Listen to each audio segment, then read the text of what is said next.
नमस्कार मुलांनो, welcome back to our YouTube channel. 10th SSC board mathematics 1चा paper आहे परवा दिवशी, बरोबर. प्रिपरेशन प्लॅन तुम्हाला अगोदरच सांगितलाय. 1.5 दिवसामध्ये कसं प्रिपरेशन करायचं, कुठल्या गोष्टी आज करायच्या, कुठल्या गोष्टी उद्या करायच्या, हा सगळा प्लॅन तुमच्यासोबत शेअर केलेला आहे. जर तो व्हिडिओ नसेल बघितला तर तो व्हिडिओ नीट बघून घ्या, कारण तो व्हिडिओ नक्कीच कामाचा आहे आणि त्याचा फायदा तुम्हाला एक्झाम मध्ये नक्की होऊन जाईल. आता आज चॅप्टर नंबर 1च्या इम्पॉर्टंट कन्सेप्ट आणि प्रिव्हियस इयरचे क्वेश्चन सॉल्व्ह करून बघूया. अजिबात लोड नका घेऊ, प्रत्येक कन्सेप्ट क्लिअर होईल आणि सोबतच तुमच्यासाठी सुद्धा काही काम ठेवलेलं आहे. तुम्ही सुद्धा काही सम्स केले पाहिजेत, कारण मी सॉल्व्ह करून देऊन काहीच फायदा नाहीये. तुम्हाला एक्झाम मध्ये सम सॉल्व्ह करायचे, सो तुमची प्रॅक्टिस खूप जास्त झाली पाहिजे. फक्त कन्सेप्ट पटपट समजून घ्या, मेथड समजून घ्या, जे सम्स दिले त्यांची प्रामाणिकपणे प्रॅक्टिस करा. कळलं नक्की? चलो, पहिला चॅप्टर आहे आपला लिनियर इक्वेशन इन 2 व्हेरिएबल. आता बेसिकली चॅप्टर मध्ये काय आहे तर 2 व्हेरिएबल असतील, त्यांच्या व्हॅल्यूज काढायच्यात. म्हणजेच एक्स व्हेरिएबल असणारे, दुसरा व्हेरिएबल असणारे वाय. 2 व्हेरिएबल, 2 इक्वेशन्स तुम्हाला दिलेले असतील आणि त्या 2 इक्वेशनचा यूज करून हे जे काही 2 व्हेरिएबल्स होते यांच्या व्हॅल्यूज काढायच्यात. व्हेरिएबलच्या व्हॅल्यूज काढण्यासाठी पहिली मेथड येते एलिमिनेशन मेथड. आता एलिमिनेशन मेथड म्हणजेच काय तर जे 2 इक्वेशन असतील त्यांच्यामधल्या एका व्हेरिएबलला एलिमिनेट करणं, दुसऱ्या व्हेरिएबलची व्हॅल्यू काढणं आणि त्याच्यानंतर जो एलिमिनेट केलाय त्याची व्हॅल्यू काढणं. इक्वेशन सॉल्व्ह केल्यानंतर तुम्हाला नक्की समजून येईल. पुढची मेथड असते ती म्हणजे ग्राफिकल मेथड. ती सुद्धा प्रिव्हियस इयरच्या क्वेश्चन मध्ये तुम्हाला क्लिअर होऊन जाईल. नंतर महत्वाची मेथड म्हणजेच क्रॅमर्स मेथड किंवा क्रॅमर्स रूल. आता एकदम सिंपल आहे बघा, प्रत्येक इयरला ह्याच्यावरती क्वेश्चन हा येतोच, त्यामुळे या मेथडला अजिबात स्किप करू नका. 1 मार्कला तरी येईल, 2 मार्कला तरी येईल, नाही झालं तर 3 मार्क मध्ये हा क्वेश्चन नक्की दिसणार.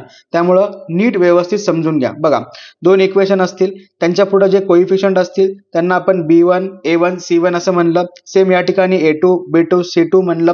आता सुरुवातीला आपण D ची व्हॅल्यू काढतो, त्यासाठी फक्त x आणि y चे व्हेरिएबल घेतले, A1, B1, A2, B2.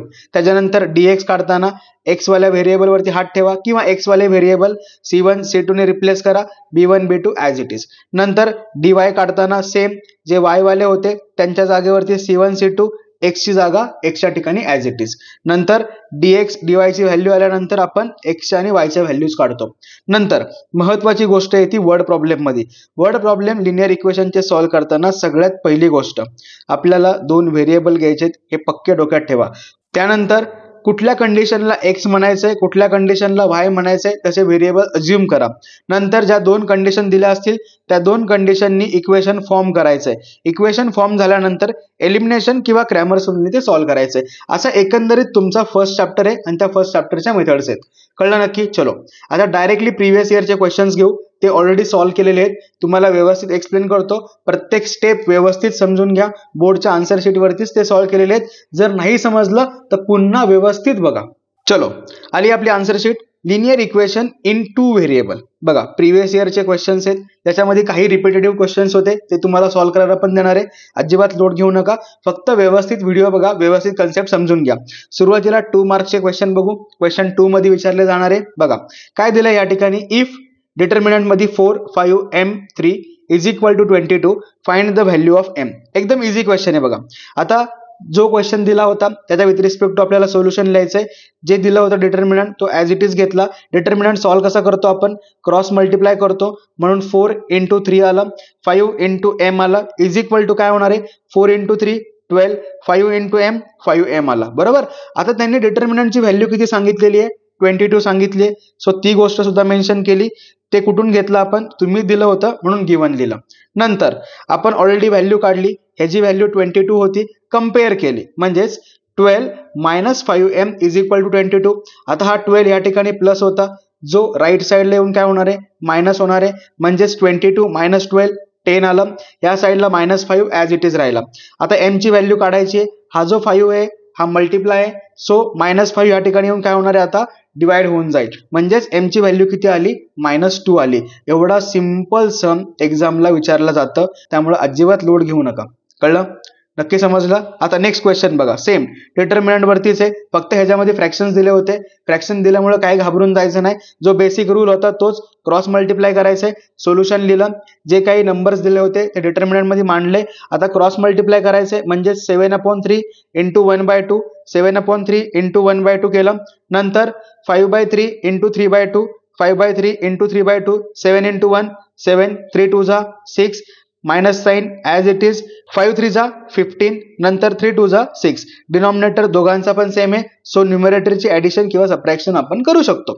So 7 minus 15 plus minus minus higher नंबरचं साईन म्हणजेच काय झालं -8/6. आता याला आपण 2 ने डिवाइड करू शकतो. सो फायनल आन्सर काय होईल -4/3. व्यवस्थित ते सुद्धा मांडायचं. कळलं? नक्की समजलं? शुअर? बघा इतके सिंपल क्वेश्चन्स येतात. सो अजिबात पॅनिक होऊ नका. प्रिव्हियस व्हिडिओमध्ये जे इम्पॉर्टंट क्वेश्चन्स तुम्हाला सांगितले होते ते प्रामाणिकपणे सॉल्व्ह करा. तुमचा M1चा पेपर इझीच जाईल. ठीक आहे? चलो आता पुढचा वर्ड प्रॉब्लेम पण येतो जो खूप सिंपल असतो. अजिबात लोड घेऊ नका. बघा काय दिलंय, सम ऑफ 2 नंबर इज 7. चलो एका नंबरला x मानू, मोठा नंबर x घेतला, greater number x, smaller number y घेतला. पहिली कंडिशन काय सांगितली, sum. So according to first condition दोघांची सम म्हणजेच x प्लस y किती झाला 7 आला. पहिले इक्वेशन कळलं. नेक्स्ट बघा, and their difference is 5. Difference म्हणजे subtraction. According to second condition higher number minus lower number is equal to आला 5. नंतर काय दिलंय, find the value of numbers. ठीक आहे, चलो दोन इक्वेशन्स आले, x plus y, x minus y. आता या ठिकाणी जर नीट इक्वेशन मध्ये बघितलं तर x चा कोइफिशियंट 1 आहे, x चा कोइफिशियंट 1 आहे, बरोबर. y चा पण 1 आहे, या y चा पण 1 आहे. या ठिकाणी प्लस आहे, या ठिकाणी मायनस आहे. प्लस मायनस काय होऊन जाईल, मायनस होईल. म्हणजे y y आपण सहज कॅन्सल करू शकतो. म्हणून काय केलं, नेक्स्ट स्टेप मध्ये ऍडिंग इक्वेशन 1 अँड 2. इक्वेशन पहिलं प्लस इक्वेशन दुसरं. इक्वेशन 1 काय होतं, x plus Y is equal to 7, x minus Y is equal to 5. Addition केली, x plus x 2x plus minus minus, so y eliminate झाला. कळलं कसा eliminate करायचा. नंतर 7 प्लस 5 12 आलं. आता 2 या ठिकाणी मल्टिप्लाय होता, जो या ठिकाणी येऊन काय होणार आहे, डिवाइड होईल. So 12 minus 2 x is equal to 6. आता ही x ची आलेली व्हॅल्यू जनरली पॉझिटिव्ह इक्वेशन मध्येच टाका, म्हणजे प्लस वाल्या इक्वेशन मध्येच टाका, ते सॉल्व्ह करणं इझी होतं. सो प्लस वाल्या इक्वेशन मध्ये पुट केली तर इक्वेशन काय होऊन जाईल, x च्या ठिकाणी 6 plus y is equal to 7. 6 या ठिकाणी येऊन काय झालं मायनस, y ची व्हॅल्यू किती आली 1 आली. समजलं कसं केलं, कळलं? एकदम इझी होतं बघा. अशा टाईपचे वर्ड प्रॉब्लेम सुद्धा 2 मार्कला विचारले जातात. ते अजिबात हार्ड नसतात, इझिली तुम्हाला समजून येतील. कळलं नक्की? चलो नेक्स्ट क्वेश्चन बघा काय दिलंय, dx आणि dy च्या व्हॅल्यूज काढायच्या. चलो दोन इक्वेशन दिलेले आहेत, 3x plus 5y is equal to 26, x plus 5y is equal to 22. चलो त्यांनी फक्त dx आणि dy बोललंय, d काढायला सांगितलेला नाहीये, त्यामुळे d ची व्हॅल्यू काढायची नाही, उगाच टाइम घालवायचा नाही. चलो दोन्ही इक्वेशन्स घेतले, इक्वेशन 1 इक्वेशन 2 नंबरिंग केलं. आता dx काढतो म्हणजेच काय, x च्या ठिकाणी ह्या व्हॅल्यूज ठेवायच्या, म्हणजेच 26 22. y ॲज इट इज आला, क्रॉस मल्टिप्लाय करावा लागणार आहे. 26 इंटू 5 22 इंटू 5, 26 इंटू 5 130, 22 इंटू 5 110. दोघांना मायनस केलं 20 आलं. सो dx ची व्हॅल्यू किती झाली 20 आली. कळलं नक्की? शुअर? आता dy काढायचा आहे, म्हणजेच y च्या जागेवरती 26 22, x ॲज इट इज म्हणजेच 3 1 26 22. अशा टाईपमध्ये आपला डिटर्मिनंट दिसून येईल. म्हणजेच परत सेम रूल, क्रॉस मल्टिप्लाय केलं, 3 इंटू 22 1 इंटू 26 केलं, मायनस केलं, किती होतं 66 मायनस 26 आलं 40. म्हणजेच dx ची व्हॅल्यू आली 20, dy ची व्हॅल्यू आली 40. किती सिंपल सम आहे बघा. आहे का हार्ड? अजिबात घाबरून जाऊ नका, पहिले 2 क्वेश्चन तर एकदम इझी असतात. कळलं? चलो नेक्स्ट क्वेश्चन बघा. आता हा क्वेश्चन खूप जास्त महत्वाचा आहे. बघा हा कंटिन्युअसली 2-3 वर्ष विचारला जातोय, त्यामुळे हा क्वेश्चन नीट समजून घेतात. बघा ह्याच्यामध्ये काय सांगितलं जातं, x प्लस वाय ची व्हॅल्यू काढा, x मायनस वाय ची व्हॅल्यू काढा. आता हे सम आयडेंटिफाय कसं करायचं, तर ह्याच्यामध्ये 2 नंबर असतील. सुरुवातीला जो x चा कोइफिशियंट असेल तो दुसऱ्या इक्वेशन मध्ये y साठी असेल, नंतर जो y चा कोइफिशियंट असेल तो दुसऱ्या इक्वेशन मध्ये x चा कोइफिशियंट असेल, म्हणजे क्रॉस मध्ये नंबर दिसतील. तर यांची प्रोसेस एकदम सिंपल आहे. सुरुवातीला इक्वेशनला नंबरिंग केलं, सुरुवातीला ऍड करा, ऍड केल्यानंतर काय होतंय, तर एक सेम नंबर तुम्हाला लेफ्ट हँड साईडला दिसेल, आणि जो राईट हँड साईडला नंबर येईल ना, तो नंबर ह्या नंबरने सहज डिव्हिजिबल असेल, आणि तो असतोच. ठीक आहे, त्यामुळे त्याचा लोड घेऊ नका. मग तो नंबर गायब करायचा आहे. मग इक्वेशनला काय केलं, 106 ने डिवाइड केलं. या ठिकाणी 106 ने डिवाइड झाल्यानंतर काय होणार आहे, 106 गायब. याही ठिकाणी 106 ने डिवाइड केलं, गायब झालं. याही ठिकाणी 106 ने डिवाइड केलं, डिवाइड केल्यानंतर आन्सर किती येत आहे तर 4 येत आहे. अशी झाली x मायनस वाय ची व्हॅल्यू. बघा आता स्पेसिफिक नाहीये की ऍडिशन केलं तर x प्लस वाय ची व्हॅल्यू मिळेल, सबट्रॅक्शन केलं तर x मायनस वाय ची व्हॅल्यू मिळेल, असं काही नाहीये. प्रोसेस एक डोक्यात ठेवा, सुरुवातीला ऍड करायचंय, एक तर x प्लस वाय मिळेल नाही तर x मायनस वाय मिळेल. कळलं नक्की? शुअर. आता पुढे केलं सबट्रॅक्शन, सबट्रॅक्टिंग इक्वेशन 2 फ्रॉम 1 किंवा 1 फ्रॉम 2 लिहिलं तरी पण चालेल, आन्सर चेंज नाही होणार. आता फक्त सबट्रॅक्शन करताना डोक्यात एक ठेवा, सेकंड इक्वेशनचे साइन चेंज करायचे. या ठिकाणी प्लस होतं सो मायनस झालं, या ठिकाणी मायनस होतं सो प्लस झालं, या ठिकाणी प्लस होतं तर मायनस झालं. आता बघा प्लस मायनस मायनस होणार, -8 आन्सर आलं, हायर नंबरचं साइन. या ठिकाणी प्लस मायनस मायनस होणार, हायर नंबरचं आलं साइन. याही ठिकाणी प्लस मायनस मायनसच होणार, हायर नंबरचं साइन आलं मायनस. कळलं? आता इझिली दिसतंय -8 नी -8 नी आपण डिवाइड करू शकतो. सो बोथ साइडला डिवाइड केलं, x प्लस वाय ची व्हॅल्यू आली. किती आली? 10 आली. समजलं? इतकं सिंपल इक्वेशन आहे, पण तुम्हाला या सगळ्या स्टेप व्यवस्थित मेन्शन कराव्या लागतील. कळलं? नक्की समजलं? शुअर. चलो नेक्स्ट सम तुमच्यासाठी होमवर्क. बघा या पेजचा पटकन स्क्रीनशॉट घ्या आणि हे सम व्यवस्थित सॉल्व्ह करून बघाचं. कळलं? घेतला स्क्रीनशॉट? आता अजून एक महत्वाचा सम बघा, जे 2 मार्कला विचारलं गेलं होतं. चलो बघा, ते लास्ट इयर विचारलं गेलं होतं. काय दिसतंय? एक रेक्टँगल दिला होता, रेक्टँगलच्या साइड वरती ना अशा व्हॅल्यूज दिल्यात आणि त्यांनी असं सांगितलंय की या व्हॅल्यूजचा यूज करून 2 सायमल्टेनियस इक्वेशन म्हणजेच ax plus by is equal to c असे इक्वेशन्स तयार करा. आता सिंपल हा रेक्टँगल आहे, सो याच्या अपोजिट साइड इक्वल असणार, आपण तेच लिहिलं. नंतर काय करायचंय तर अपोजिट साइड इक्वल म्हणजेच काय, ही 2x plus Y plus 8 is equal to या ठिकाणी 4x मायनस वाय इक्वल आलं. नंतर बघा प्लस साइन पाहिजे होतं एक्सच्या व्हेरिएबलला म्हणून 4x ॲज इट इज ठेवला, हा 2x या साइडला आला -2x झाला, हा minus Y as it is, हा प्लस वाय या साइडला शिफ्ट झाला म्हणजे तो झाला मायनस वाय. आता बघा 4x मायनस 2x 2x आलं, मायनस मायनस प्लस होणार, so minus Y minus 2y is equal to 8. Easily दिसून येत आहे 2 इथं पण 2 ने डिवाइड होत आहे, सो इक्वेशनला 2 ने डिवाइड केलं तर इक्वेशन काय आलं x minus Y is equal to 4. कळलं नक्की? आता पुढं विड्थ बघा 2y is equal to x plus 4, तेच लिहिलं खाली 2y is equal to x plus 4. x ला प्लस साइन पाहिजे होतं, सो 2y या साइडला गेला मायनस झाला, 4 प्लस होतं या साइडला येऊन मायनस झालं. किती सिंपल आहे. फक्त ते दिसताना हार्ड वाटतं पण ऍक्च्युअल मध्ये ते सम इझी आहे. कळलं? चला ह्याचा पण स्क्रीनशॉट घ्या. घेतला? आता 3 मार्क्सचे सम बघू. बघा काय दिलंय, the denominator of a fraction is 4 more than twice the numerator. आता सुरुवातीला फ्रॅक्शन करावं लागेल, सो x अपॉन y म्हणजेच न्यूमरेटरला आपण x म्हणलं, डिनॉमिनेटरला आपण y म्हणलं, बरोबर. आणि पहिली कंडिशन त्यांनी दिली होती, सो त्या कंडिशन वरून इक्वेशन तयार करू. सुरुवातीला पहिली स्टेप, न्यूमरेटरला x बोललो, डिनॉमिनेटरला y बोललो, म्हणजे फ्रॅक्शन आपला कसा दिसेल x अपॉन y.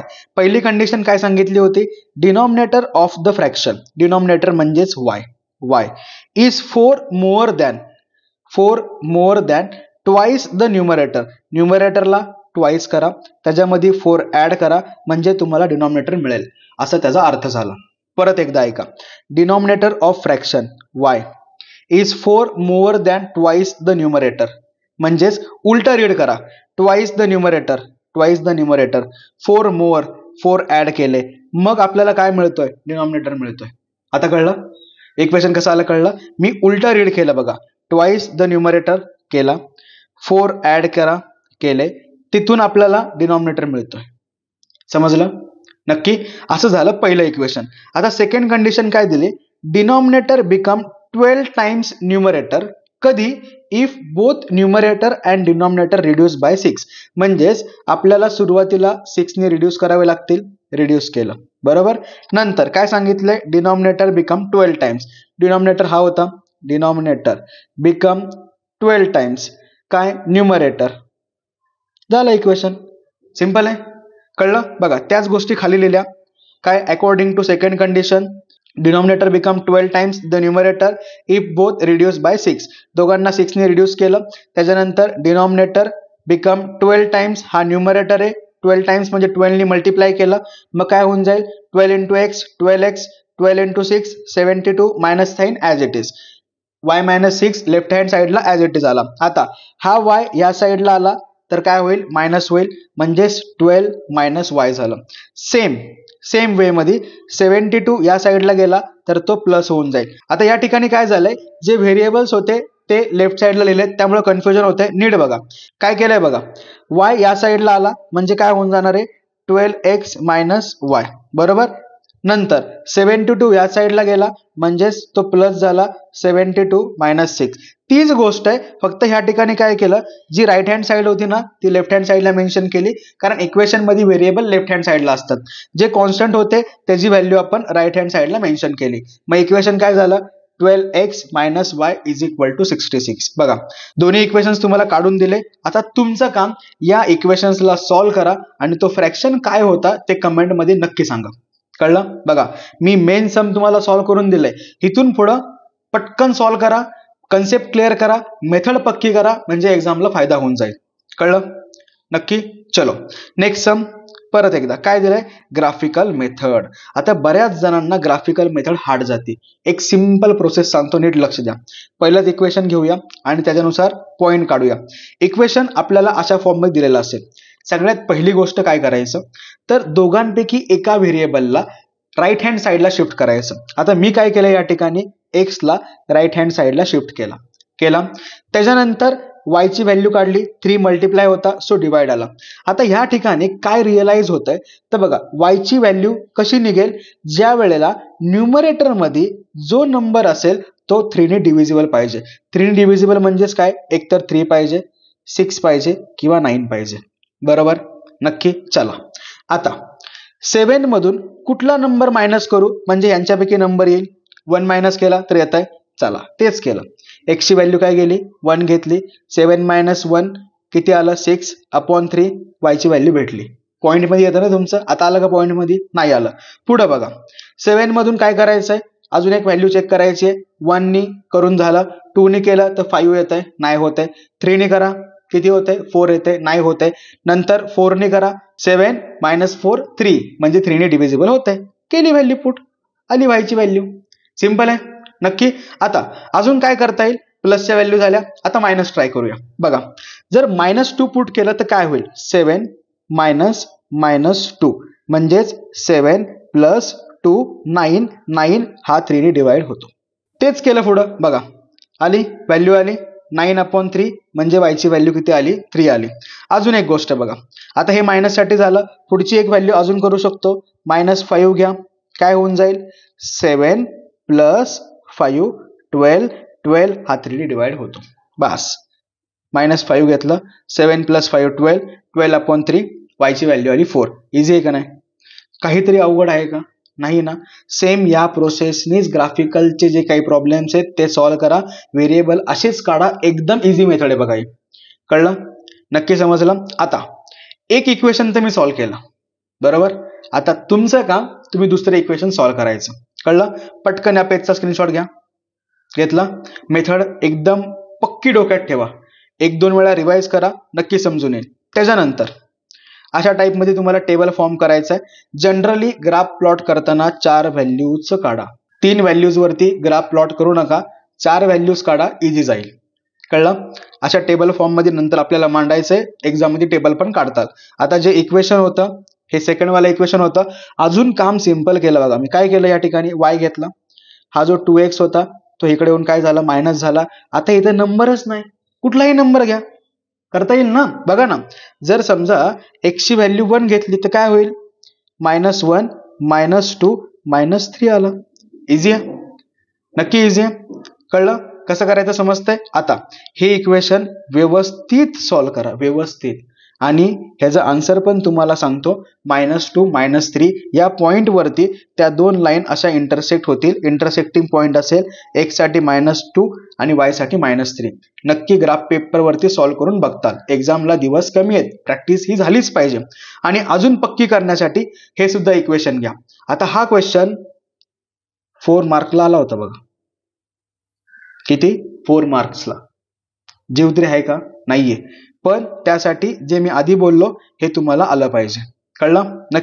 नक्की सॉल्व्ह करून घ्या. ह्याचा पण स्क्रीनशॉट घ्या. घेतला?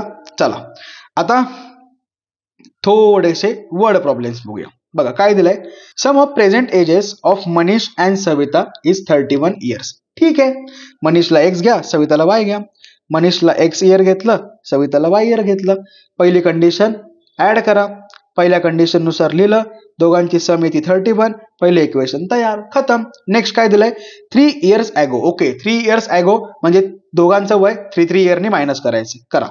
3 इयर्स ॲगो मनीषचं एज एक्स मायनस 3, सविताचं एज वाय मायनस 3. आता कंडिशन बघा, मनीष एज 3 इयर्स ॲगो, दोघांचं एज आपण 3 इयर्सनी मायनस केलंय. मनीषचं age 3 years ago is 4 times the age of Savita. Okay, ठीक आहे. मनीषचं एज काय होतं, एक्स मायनस 3.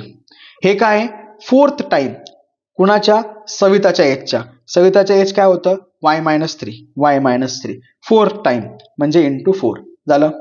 कंडिशन क्लिअर झाली. आता इक्वेशन सॉल्व्ह करा. 4 ने आत मल्टिप्लाय करा, 4y. 4 ने 3 ला मल्टिप्लाय करा, 12 minus sign as it is. आता एक्स वाय कुठं पाहिजे, लेफ्ट हँड साईडला. सो वायला लेफ्ट हँड साईडला शिफ्ट केलं, प्लस होतं सो मायनस झालं. हा -3 या ठिकाणी येऊन प्लस झाला. -12 प्लस 3 -9, दोन्ही इक्वेशन तयार झाले. आहे का अवघड? आहे सिंपल. घ्या पटकन स्क्रीनशॉट घ्या आणि याचा सुद्धा आन्सर मला कमेंट बॉक्समध्ये नक्की सांगता. बघा तुमचं 50% काम करून दिलंय. 50% काम तुमच्या हातात आहे. एक्झाम तुम्हाला द्यायची, त्यामुळे हे सम तुम्हाला आलंच पाहिजे. कळलं? नक्की. चलो व्यवस्थित प्रॅक्टिस करा. झालं. नेक्स्ट बघा काय दिलंय, 2 digit number and the number with digit interchange add up to 143. ठीक आहे, म्हणजेच एक 2 डिजिट नंबर आहे. आता 2 डिजिट नंबर म्हणजेच बघा, जर मी असं लिहिलं 23, तर याला आपण कसं लिहू शकतो, 20 प्लस 3 बरोबर. म्हणजे ही झाली 2 ची व्हॅल्यू प्लेस व्हॅल्यू 20, ही झाली 3 ची प्लेस व्हॅल्यू 3 आली बरोबर. मग जरा अजून सिंपल केलं तर मी ह्या नंबरला असं लिहू शकतो का, 2 इंटू 10 प्लस 3 लिहू शकतो. आता काय करूया, ह्याला एक्स मानू आणि ह्याला वाय मानू, म्हणजेच नंबर कसा होईल आपला, 10x प्लस वाय. सिंपल. तेच केलंय खाली. बघा काय केलं, युनिट प्लेसच्या नंबरला एक्स घेतलंय, 10 प्लेसच्या नंबरला वाय घेतलंय. मी इथं उलट सांगितलं, बाकी इक्वेशन तर सेम राहील. बघा मग नंबर कसा होऊन जाईल, 10 प्लेसच्या नंबरला वाय घेतलं, 10y आला. युनिट प्लेसचा नंबर एक्स होता, तो एक्स झाला. ओरिजिनल नंबर आला हा. आता इंटरचेंज करायचं. इंटरचेंज करायचे म्हणजे काय, एक्सची व्हॅल्यू वायला, वायची व्हॅल्यू एक्सला. इंटरचेंज केला, नंबर काय झाला, 10x प्लस वाय. म्हणजे एक्सच्या ठिकाणी वाय आला आणि वायच्या ठिकाणी एक्स आला, बाकी काही चेंज नाही झालं. आता पहिली कंडिशन काय बोलले की बाबा त्यांना ऍड करा. ठीक आहे, ऍड करतो. 2 डिजिटचा नंबर, इंटरचेंज केलेला नंबर, दोन्ही नंबर घेतले, त्यांना ऍड करून 143 येतं. आता काय दिसतं इथं, 10y plus y 11y, x plus 10x 11x झालं. या साईडला 143 ॲज इट इज. आता हा 143 जो नंबर आहे हा 11 ने डिवाइड होतो का, या साईडला दोन्हीकडे 11 होते, सो 11 ने डिवाइड होतो. डिवाइड करून घेऊ म्हणजे इक्वेशन अजून सिम्प्लिफाय होऊन जाईल. इक्वेशन काय आलं, x plus Y is equal to 13. पहिलं इक्वेशन तयार झालं. नक्की. आता पुढं काय दिलंय, in the given number, original number मध्ये digit in unit place okay is 3 more than digit in the 10 place. Okay, म्हणजे युनिट प्लेसचा जो नंबर आहे, तो 10 प्लेसच्या नंबर पेक्षा 3 ने मोठा आहे. कळलं? बघा युनिट प्लेसचा नंबर आपण एक्स घेतला, तो काय आहे, 10 प्लेसचा जो नंबर होता त्याच्यापेक्षा 3 ने ग्रेटर आहे बरोबर. मग हा वाय इकडे नेला, x minus Y is equal to 3. दोन इक्वेशन तयार. सिंपल आहे. काहीतरी अवघड आहे का? काहीच अवघड नाही, एकदम इझी आहे, फक्त समजलं पाहिजे. कळलं? नक्की. आता एक जनरल आयडिया आली असेल, पहिल्या चॅप्टर मध्ये 2 व्हेरिएबल आहेत बरोबर, म्हणून आपल्याला 2 कंडिशन दिलेल्या आहेत. कळलं का? समजलं? वर्ड प्रॉब्लेम आयडेंटिफाय करण्याची ट्रिक नीट डोक्यात ठेवा. 2 व्हेरिएबल आहेत, सो आपल्याला 2 कंडिशन दिलेल्या असतील आणि त्या 2 कंडिशनचा यूज करून आपण 2 इक्वेशन्स काढणार आणि नंतर आपल्या व्हॅल्यूज येऊन जातील. समजलं? नक्की. चलो या पेजचा पण स्क्रीनशॉट घ्या आणि या समचा सुद्धा आन्सर सांगून देता. घेतला स्क्रीनशॉट? चलो नेक्स्ट. सेकंड कंडिशन घेतला, गुड. आता 4 मार्क्सचे क्वेश्चन. भीती वाटते ना? काही घाबरू नका, एकदम इझी असतं. डोक्यात फक्त एकच ठेवायचं, पहिला चॅप्टर म्हणजे 2 कंडिशन, 2 व्हेरिएबल, सगळं काही 2-2, उत्तर पण 2च येणार आहेत. काही लोड घेऊ नका, सिंपल इझी. चलो, काय दिलंय, थोडंसं तुमच्या 8-9 च्या बेसवरती क्वेश्चन असतात, त्यामुळे लोड अजिबात घेऊ नका. कन्सेप्ट इझी असतात, ज्या तुम्हाला अगोदर झाल्यात. फक्त नीट वाचायला शिका. Perimeter of isosceles triangle. Isosceles triangle, isosceles ट्रायंगलचा अर्थ काय होतो की बाबा 2 साइड सारख्या असणार आहेत आणि एक साइड सारखी नसणार आहे. ठीक आहे, त्याचं पेरिमीटर काय सांगितलंय, 24 सांगितलंय. आता आपण काय करूया, 2 व्हेरिएबल घ्यायचे, म्हणून ह्याला x घेऊ, ह्याला x घेऊ, सेम साइड x आल्या, तिसरी साइड y घेऊ, खलास. चला, तेच लिहिलं बघा. लेंथ ऑफ 2 इक्वल साइड काय घेतलं, x सेंटीमीटर. थर्ड साइड काय घेतली, y सेंटीमीटर. पेरिमीटर म्हणजेच काय, सगळ्यांची ऍडिशन करा. पेरिमीटर इज इक्वल टू 24 म्हणजेच x आणि y ह्यांची ऍडिशन किती येते, 24 आली. x plus x 2x plus y is equal to 24. Simple. पहिले इक्वेशन तर आला ना. पुढे काय दिले बघा, वाचा काय दिलंय.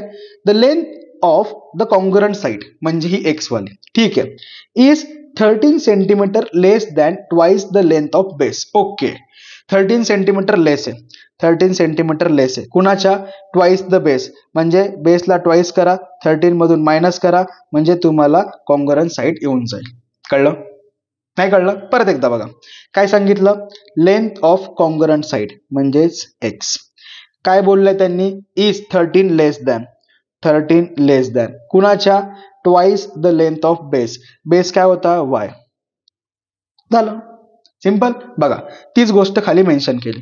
अकॉर्डिंग टू सेकंड कंडिशन, जो बेस होता त्याला ट्वाइस केलं, 13 मायनस केले त्यातून, मग आपल्याला कॉन्ग्रुएंट साइड भेटते. इक्वेशन तयार. इक्वेशन कसं तयार केलं, हा 2y या साईडला आला, मायनस झाला, -13 आलं या साईडला ऍज इट इज.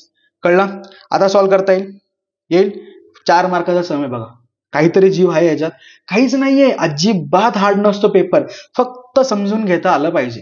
अंडरस्टँडिंग ज्याचं चांगलं असेल त्याला 4 मार्कचे 3 मार्कचे सम अजिबात अवघड नाही जाणार. कळलं, घ्या पटकन स्क्रीनशॉट घ्या. घेतला, शुअर. चला, आतापर्यंत आपण व्यवस्थित प्रिव्हियस इयरचे जेवढे क्वेश्चन्स होते, जेवढे इम्पॉर्टंट होते, ते सगळे सॉल्व्ह केले. सोबत तुम्हाला मी प्रॅक्टिससाठी पण क्वेश्चन दिलेत. आता या चॅप्टर मध्येच एक क्वेश्चन आला होता लास्ट इयर, ग्राफच्या बेसवरती आला होता. इक्वेशन दिलेलं आहे, इक्वेशन वरून पॉइंट काढायचे, पॉइंट वरून एक ट्रायंगल फॉर्म होईल, ट्रायंगल पण दिसेल तुम्हाला, आणि त्या ट्रायंगलचा एरिया काढायचा आहे. आता हे सम तुम्हीच करणार आहात, मी फक्त एरिया ऑफ ट्रायंगल कसा काढायचा ते सांगतो. काय राहतं, area of triangle 1/2 base into राहती हाईट. आता हे जे इक्वेशन तुमचं प्लॉट होईल ना, ते असं काहीतरी प्लॉट होऊन जाईल. ह्या लाईन मुळे काय होईल, असा एक ट्रायंगल फॉर्म होताना तुम्हाला दिसेल. हा बेस असेल, ही हाईट असेल, व्हॅल्यू पुट करा आणि एरियाचा आन्सर काढा.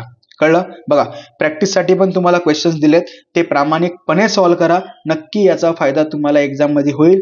वेळ नाहीये असं म्हणू नका, वेळ तुमच्याकडे आत्ता जो आहे त्याला प्रॉपरली युटिलाइज करा. अजिबात पॅनिक होऊ नका, व्यवस्थित अभ्यास करा. जे क्वेश्चन्स तुम्हाला सांगितलेत ते व्यवस्थित सॉल्व्ह करा. कमेंट बॉक्समध्ये आन्सर टाका, थोड्या वेळानंतर मी आन्सर तुम्हाला टाकूनच देईल, मग तुम्ही व्हेरीफाय पण करू शकता. कळलं, समजा चॅप्टर नंबर 1 सोबत जे तुम्हाला IMP क्वेश्चन्स दिलेत ते रफली सॉल्व्ह करून घ्या. आता तुम्हाला एकंदरीत आयडिया आली असेल, वर्ड प्रॉब्लेम सॉल्व्ह कसे करायचे, रिप्रेझेंटेशन एक्झाम मध्ये चॅप्टर 1 साठी कसं ठेवायचं कळलं असेल. बरोबर, चलो व्यवस्थित अभ्यास करा, व्यवस्थित प्रिपरेशन करा. नेक्स्ट व्हिडिओमध्ये चॅप्टर नंबर 6 जो आपल्यासाठी इम्पॉर्टंट आहे त्याच्या कन्सेप्ट पण नीट समजून घेऊ. कळलं, चलो bye bye, all the best.